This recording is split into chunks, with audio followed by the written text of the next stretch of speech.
Hey, what's going on, guys? This is Paul with PipelineMoney.com, and I wanted to go live real quick and share a little nugget from some of my recent studies. I shared this with a friend of mine in the gym this morning, and he laughed pretty hard. He thought it was funny. So, this is called the dead man's bluff.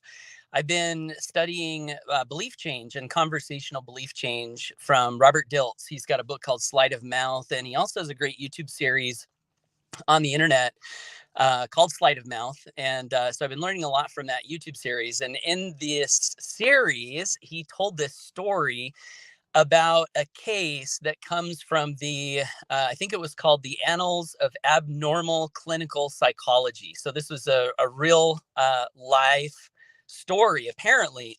And what it was there was this guy who believed he was a corpse. I know, strange, right? Abnormal psychology. That's why it's an abnormal psychology book. He believed he was a corpse, and there was someone working with him, trying to help him, shift his beliefs and shift his perspective so he could stop believing this thing that was holding him back in pretty much every aspect of life. I mean, he believed he was a corpse. He was laying down. He wouldn't get up. Thought he was a dead man. And so the person working with this guy who thought he was a corpse said, do corpses bleed?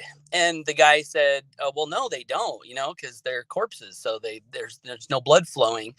And so the guy says, is it okay if I prick you with this pin? And the guy who thought he was a corpse said, well, sure. I mean, it's not going to hurt me. I'm a corpse. So the guy takes a little pin and sticks it in his arm, and blood comes out. And the guy who thought he was a corpse looks at the blood and says, I'll be damned. I guess corpses can bleed or do bleed. And so it's a funny story, right? But it's got a powerful lesson. And the powerful lesson is that oftentimes people will choose to hang on to a belief rather than see what's actually happening in reality. That's how powerful our beliefs are. Hey, Delroy, good to see you. Hey, Arnita, Happy New Year to you. Thanks for tuning in. Um, and so if we understand this about ourselves and people around us, one of the things we can choose to do is to, let go a little bit sometimes of the things we think we know and be a little bit more open to feedback from reality, feedback from people to help us shift the way that we see things so that we can see them in ways that help us to be more resourceful, more powerful, more able to navigate life in good ways. And one other thing I'll pass along, and I'm curious, what are you guys studying these days? Comment below. Let me know if you're reading a good book or going through a good, training course. Would love to know what you guys are putting into your minds. How are you growing? I think it's really important to grow every day. This is a great, great, great, great thing that we can all choose to do that can improve dramatically so many aspects of our lives over time. So anyway, the other thing that I wanted to pass along from this conversational belief change series that I'm going through, apparently there are about 12 different strategies that we can implement with our words to help ourselves and others see things in different ways and thereby shift beliefs and perspectives. And I think you could say that a belief is almost like a perspective. It's beliefs are ways that we see the world. They're ways that we organize reality. So it's got a really close tie with a perspective. So when we're using our language, if we can use our language to help ourselves and others see things in different ways, shift perspective, maybe we're in that process kind of shifting beliefs a little bit, and that can be a good thing. So the point, though, that I wanted to pass along here as I close out this video is that there are 12 different patterns that we can use with our language to do this.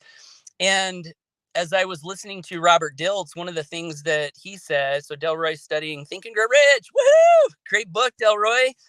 My oldest son is 17, and he's starting to think about what he's going to do, when he graduates from high school. And everyone's asking him, what are you going to do with your life? Are you going to go to college? You're going to go serve a church mission? What are you going to do?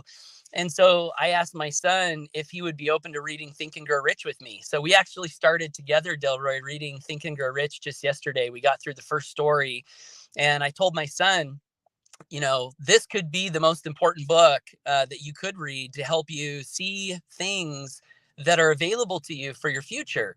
And he said, really? And I said, yeah. And because he's at a time where he wants to have answers, to some of these questions, he seems to be open to reading that book. So that's cool. I'm glad you're reading that, Delroy. So anyway, back to the point. So there's 12 patterns for belief change. And the thing that Robert Dilts said that helped me to put all of these patterns in perspective and make them all a little bit more easily understandable is he said, with every pattern we use, our goal is to do two things. One, we're doing a content reframe, or two, we're doing a context reframe. That's the point of all of the 12 patterns.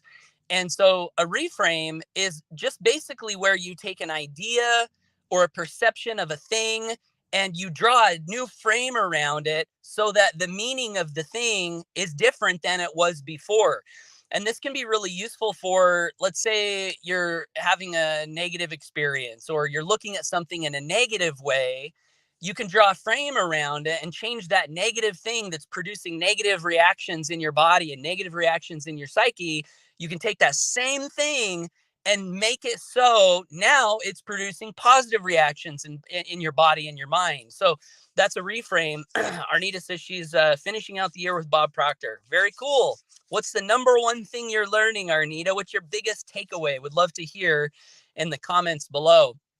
So two types of reframe strategies, generally speaking, content reframe and context reframe. So a content reframe is where you take the content, like you take a word and you say it in a different way. But so you're saying the same thing, but you're saying it in a transformed manner. And when you say the same thing in a transformed manner, you can oftentimes shift the meaning of the thing. So a simple example of a context reframe for marketing, for years, I've been writing email subject lines, titling conference calls. So I could say in a subject line of an email, new conference call, and that could be my title. And I'm saying what it is, right? I'm saying what the content is, or I could give that conference call a reframed name. I could call it the Unlimited Storehouse to Riches. So I'm still describing the same thing, but I'm saying it in a different way. That's a content reframe. And then the context reframe is where you take the thing and you put it in a different context. So you don't change the thing. So content reframing is where you kind of change the thing a little bit by the way you're describing it. But a context reframe is where you take the thing and you put it somewhere else. You draw a different context around it. And I came up with this example the other day as I was thinking through these things in my mind. A good example of a context reframe, kind of funny example too, is where, let's say you really have to use the restroom. When I was dating my wife, actually, we stopped to go to the restroom, and I had to go so bad. I ran into we pulled into the parking lot. I ran into the gas station. I ran to the restroom. I ran in. I used the restroom. I got done. I'm washing my hands. And I look over to me, and there's a woman standing next to me washing her hands too. And I was like, am I in the wrong? And she's like, am I in the wrong? We both said, am I in the wrong bathroom? And I walked out of the bathroom. And as I was walking out of the bathroom, I opened the door, and there comes my date into the door. And turns out I had walked into the woman's restroom. So I really had to go. Right. So let's say you really have to go to the bathroom.